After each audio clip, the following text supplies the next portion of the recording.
안녕하세요. 컴퓨터 사이언스 그리고 유사코 AP 스태티스틱스를 맡고 있는 제이슨입니다. 오늘은 제가 세 과목을 전체적으로 통합 설명을 드리려고 하는데요. 첫 번째 AP 컴퓨터 사이언스 A부터 말씀드릴게요. 여름에 여러분들이 이제 만약에 제 수업을 들었거나 아니면은 unfortunately if you fail to join the course and just went in to your school specific 학교 그 커리큘럼 들어갔더라면은 지금까지 좀 경험을 했었겠죠. 근데 그때 여태까지 이제 GPA만 영향을 주었을지도 주었을 수 있지만 앞으로 나가는 건 이제 내년에 볼 시험에 5점을 맞는 거에 직접적인 영향을 줘요. 그래서 지금 이 코र्스를 들어오는 게 상당히 중요한 시점이라고 볼 수가 있어요. 그래서 썸머에는 그냥 선행을 하고 학교에서 좋은 성적을 맞는데 좋은 준비를 해준다고 한다면은 이 겨울 프로그램에서는 여러분들이 시험을 문제를 해결할 때 가장 중요한 5점을 맞기 위해서 항상 그런 거죠. 그러니까 좋은 성적을 내기 위해서 가장 중요한 것은 FRQ 문제풀이에요. 그래서 주관식 문제를 푸는데 어떤 식으로 접근을 해야 되는지 맨 처음에 그 주관식 문제를 맞닥뜨리면은 굉장히 당황할 수가 있어요. 좀 난이도도 생각보다 높은 편이고 뭘 해야 될지 모를 수도 있고 그거부터 잡아가는. 그래서 여러분들이 3월까지 5월까지 이제 공부를 체계적으로 하는데 무리 없이 가려고 하는 코र्스예요. 그래서 가장 중요한 스텝이다. 이거 말씀드리고 싶고요. 여러분들이 여태까지 어느 정도는 했을 거라고 생각을 하는데 간혹가다 그런 학생들도 있어요. 왜냐하면은 여태까지는 학교에서 안 듣는 학생들, 그냥 이번에 FRQ를 그러니까 APCSA 그 크레딧을 위해서 바로 겨울 때부터 시작하는 사람들은 혼자 공부하는 학생들은 대부분 겨울부터 시작하더라고요. 그래서 겨울에 만약에 들어온다면은 그래도 이 강의를 듣는 거는 굉장히 필수적이라고 생각해요. 하지만 만약에 그렇다면 여러분들이 이제 자바를 조금 공부를 해가지고 오는 게 하기에 수월할 거예요. 기본적인 컨셉들은 다 커버를 하지만 그래도 문제풀이를 위해서 빌드를 해가는 반이기 때문에 여러분들이 처음 그냥 아예 자바를 모르는 상태로 두면 약간 힘들 수도 있어요. So with that in mind, 만약에 그런 경우라면은 시작하기 전에 약간 공부를 해가지고 오는 게 이제 좋다. 이렇게 말씀을 드리고 싶고요. 뭐 그것뿐이에요. 그래서 이제 FRQ를 이제 윈터 때 FRQ를 확실하게 해놓으면은 그 다음에 나머지 문제들은 이제 스프링 때 충분히 커버가 가능하니까 좋은 포팅에서 시작을 한다라고 볼 수가 있어요. 그래서 이 코र्스에서는 아까도 말했지만 뭐 살짝 경험이 있는 게 좋지만 만약에 없다 하더라도 큰 문제는 없어요. 그렇지만 이제 여러분들이 원활하게 수업을 진행하기 위해서는 조금 베이스 코र्스를 듣고 오는 게 좋다. 뭐 마스터배 보면은 컴퓨터 사이언스 101이라는 코र्스가 그거를 딱 해결해 주는데 그걸 듣고 오면 난이도가 정확하게 맞을 거예요. 그리고 그 코र्스를 진행하는 방법은 FRQ 위주다 보니까 문제풀이를 많이 들어가긴 해요. 그리고 이제 코र्스를 보면은 앞에는 2주는 뭐 그 기본 개념 강의고 나머지는 이거는 뭐 문제풀이다. 이렇게 이제 보통 대부분 포맷이 그렇게 나가기 때문에 그런 건데 사실은 문제풀이만 하고 개념 강의만 하고 이런 건 아니에요. 그래서 여러분들이 이해를 하셔야 될 게 처음 부분은 기본 개념을 정리를 해 나가면서 주관식 문제풀이를 하는 거고 두 번째 부분은 이제 여기서 한번 훑었으니까 이제 문제풀이만 조금 더 확장하고 이제 심화 문제풀이다 이렇게 생각하면 되겠어요.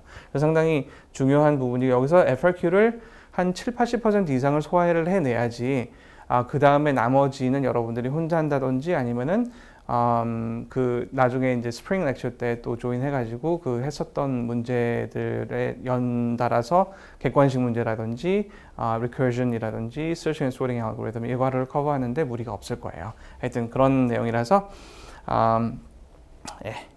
이런 거라서 하여튼 결론은 그거예요. 지금 겨울을 여름을 놓치면은 사실은 시험 준비하는데 큰 지장은 없어요. 물론 여름에 듣고 학기에 공부를 하는 게 가장 좋기는 좋아요. 하지만 이거를 놓치면은 상당히 심각해져요, 문제가. 그래서 할 게 많아지고 그래서 이거를 놓치고 봄방학 때 와가지고 바로 들어가서 5점을 맞을 수 있는 그런 성격의 시험이 아니라는 거 강조를 하고 싶고요. 여러분 항상 좀 신경을 써서 미리미리 준비를 시작하기를 바라요. 자, 그 다음에 이제 유사코로 넘어가 봅시다. 유사코는 성격이 좀 다른 게 뭐 시험이 5월에 있는 게 아니라 매달 있어요. 이게 시험이라기보다는 그냥 컴피티션이라고 볼 수가 있고, 컴피티션은 12월, 1월, 2월, 3월 이렇게 4번 그 매달 한 중순쯤에 있어요.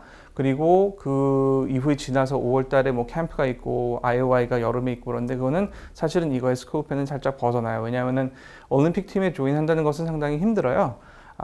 수도 적을 뿐더러 만약에 들어간다면 굉장히 좋죠. 하지만 그만큼 힘들기 때문에 여기서 전반적으로 많은 학생들한테 다 적용될 거라고는 보지 않고, 그래서 이제 유사코를 여러분들이 준비를 한다 하면은 대부분 겨울에 준비를 하게 되는데, 만약에 여러분들이 SAT가 끝났다, SAT랑 SAT2 더 이상 볼 게 없다, 그래서 Thanksgiving 때 별다른 특강을 볼 일이 없다, 특강 수업을 들을 일이 없다 하면은 유사코를 준비해 주면은 12월에도 시험을 볼 수 있는 좋은 기회가 돼요.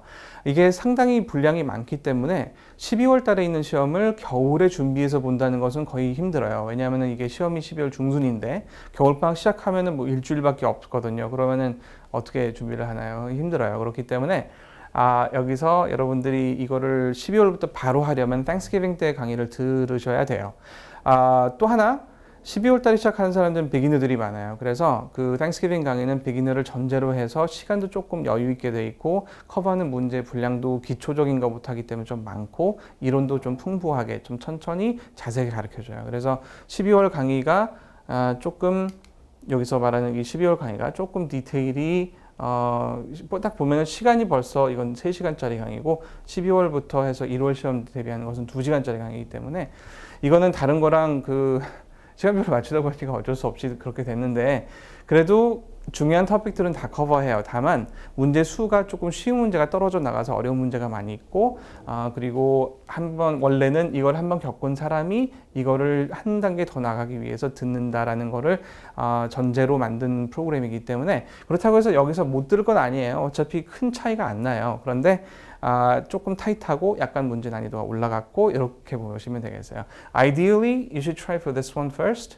이거를 맨 먼저 그 12월 이거를 보면서 생각할게요. 12월 거를 먼저 하면서 한번 경험을 해보고, 이때는 사실 뭐 메달을 못 딸 수도 있어요. 그리고 나서 이제 이거를 본 게임이다 생각하고 이제 가면은 한 2-5달 정도 안에 유사코 메달을 딸 수 있는, if you're lucky you'll get silver. and 만약에 실버가 여기서 달성이 된다면은 그 이후에는 골드나 플래티넘까지도 올라갈 수 있는, 한 해 그 다 달성하기는 좀 힘들 수도 있어요. 하지만 그거를 노력해 볼 수 있는 그런 베이스는 된다는 얘기죠. 자, 다시 돌아가서 언어 측면에서 이게 가장 많이 질문들을 하는 건데, 언어 측면에서 C, C++랑 Java가 가장 우세해요. 그래서 실제로 100명의 시험을 보면은 한 70명 정도, 60명에서 70명 사이는 C, C++를 사용한다고 보면 되고, 나머지 중에서 한 30명은 Java를 쓴다고 보면 되고, 파스칼, 파이썬은 아직 소수예요. 파스칼은 굉장히 옛날 언어이기 때문에 안 쓰는 사람들이 많아서 그렇고, 파이썬은 최근에 합류가 됐는데 데이터 사이언스 때문에 상당히 유력한 언어임에도 불구하고 잘 안 쓰는 이유는 직접적으로 자료 구조를 건드리는 게 약간 어려워요. 자바도 마찬가지, 파이썬도 마찬가지, 둘 다 OOP 기반 언어이기 때문에 C에서 할 수 있는 그런 그 매니플레이션이 조금 미비하다고 볼 수가 있어요.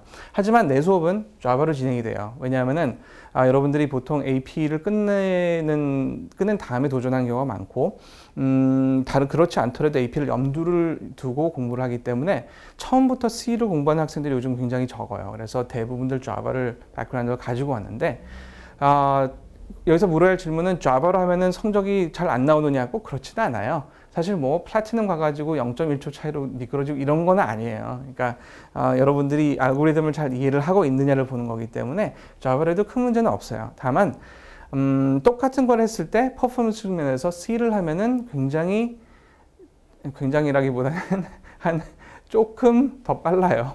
그 조금이 상당히 중요할 수도 있어요. 사실은 그렇지만 그런 것 때문에 이 두 가지의 차이는 그런 건데, 여러분들이 만약에 자바나 파이썬 이런 거 아무것도 아는 상태에서 C를 들어간다, 굉장히 힘들 수도 있어요. 이거는 왜냐하면은 그냥 언어 구조적인 그런 문제가 아니라 그 언어를 이용을 해서 메모리를 매니플레이트하는 그런 스킬을 가지고 있느냐를 보는 거기 때문에 사실은 상당히 여기서 경험을 쌓고 나서 C로 옮겨가는 게 좋다라는 게 내 생각이에요. 하여튼 강의는 자바로 진행이 돼요.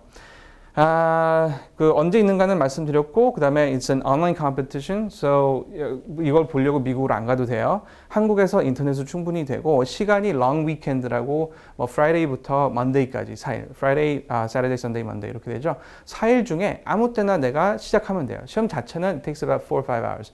4시간, 5시간 정도 되는데 그 시간 안에 시작한 다음에는 멈출 수는 없어요. 화장실 갈 수도 없고, 가면은 it's on you. 그래서 그거를 지켜주고 이제 시험을 보면은 이제 성적이 나와요. 뭐 거창하게 뭐 온라인 레지스트레이션이 필요한다거나 뭐 fee를 내야 한다 이런 것도 없고 free. 그 다음에 내가 그냥 아이디를 가지고 지금 유사코에 쓰던 아이디를 가지고 그걸로 들어가서 시험을 보면 돼요. 아주 간단해요. 그죠? 그 다음에 마지막 좀 어이가 없는 거기도 하지만 이거를 가르쳐 치다 보니까 가장 잘하는 학생들은 그냥 문제 풀기를 좋아하는 학생들이에요. 그러니까 문제를 풀다가 이걸 내가 왜 하고 있어? 이런 학생들은 성적이 잘 안 나와요. 많이 해봤자 브론즈 잘하면 실버 이 정도인데 딱 봤는데 이거 기억에서 머리에서 벗어나질 않아요. 그래서 잠자다가도 벌떡 일어나가지고 문제를 풀고 이런 학생들은 굉장히 좋아요. 그리고 성적이 굳이 플래티넘 안 나와도 즐거운 익스피리언스였다 이렇게 얘기를 하고 하여튼 그런 성격이니까 조금 여러분들한테 맞나 잘 생각을 해보세요. Again, I assume that 여기서는 이게 APCSA 정도는 끝내고 온다라는 것을 전제를 해요. 근데 꼭 APCSA가 5점이 나왔을 필요는 없어요. 하지만 자바를 그 정도 하는 학생들이 해야지 여유가 있을 거다라고 얘기를 하는 거고요. 그다음에 뭐 실버, 브론즈 이거에 대해서 이제 마지막으로 설명을 넘어가자면은 모든 사람은 브론즈부터 시작해요. If you haven't done this contest ever, then you should start at bronze. 그러면은 브론즈를 하고 나서 실버로 넘어가야 되느냐? 꼭 그렇지는 또 않아요. 왜냐하면은 브론즈를 시험을 보다가 성적이 무지 잘 나왔어. 그럼 갑자기 실버가 나올 수도 있어요. 자동 프로모션이 돼요. 브론즈를 메달을 획득을 하면은 다음에는 실버로서 엔트리를 할 수 있는 자격이 주어져요. 그러면 그 다음부터는 이제 골드가 자동으로 나올 수도 있고 이런 식이죠. 상당히 플렉시블하고 그러니까 여러분들은 그냥 처음 하는 거면은 브론즈다 이렇게 생각하시면 되겠고 그 브론즈를 했는데 갑자기 실버로 둔갑할 수도 있다 이렇게 알아두면 되겠어요. 일단 그렇게 이사코는 마무리 질게요. Alright, for statistics, AP statistics는 사실은 summer랑은 사실 별개예요. 그래서 이번에 시작해도 윈터에서부터 시작해도 큰 무리는 없을 거예요. 하지만 좀 열심히 해야겠죠. 분량이 그렇게 많은 건 아니지만 상당히 트리키한 부분이 뭐냐면은 이 그 시험 자체가 성격이 주관식과 객관식이 나눠져 있죠. 뭐 보통 시험이 다 그렇지만, 근데 객관식은 상당히 할만해요. 하지만 주관식이 그 채점하는 기준이 너무 이상하다기보다는 너무 가혹해요. 솔직히 말 그 표현이 맞는 것 같아요. 가혹해서 하나만 틀려도 한 70%로 쭉 떨어지고 그래요. 그래서 고득점을 맞으려면 주관식에서 최대한 점수를 안 미끄러지도록 하는 게 관건이에요. And that's what we cover in the winter session. So winter session 굉장히 중요하겠죠, 당연히. 그리고 이제 그 summer에서부터 했다 하더라도 보통 여기까지 이제 중간 정도인 상태에서 들어오는데 이 이후에 하는 부분이 사실 굉장히 중요해요. 그래서 여기서는 앞에 거를 살짝 터치를 해 나가면서 뒤에 부분에 헤비한 emphasis 그러니까 inference procedure에 헤비한 emphasis 있는 프로그램이라서 여러분들이 만약에 시험을 볼 생각이라면 반드시 있는 게 좋아요. 알겠죠? 자. 그 스케줄은 뭐 겨울방학 스케줄은 똑같아요. 그래서 앞부분은 개념 위주, FRQ는 곁들여서 이거는 FRQ only. 물론 개념도 가면서 설명을 하긴 해야겠죠. 하지만 again, the emphasis is on problem solving. 여기서 앞에 부분은 이제 emphasis 그 여러분들이 내용을 잘 이해하고 있나 확인, 이런 것들도 포함이 된다는 거 알았으면 좋겠어요.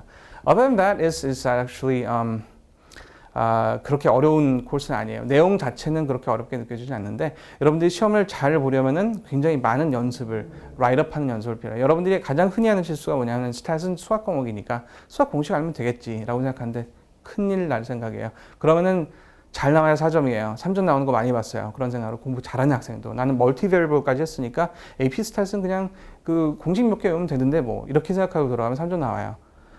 웃기죠? 그러니까 여기서 뭐가 필요한지 잘 알아서 가도록 해요. 자, 오늘 그래서 설명은 여기까지 해서 마치겠습니다.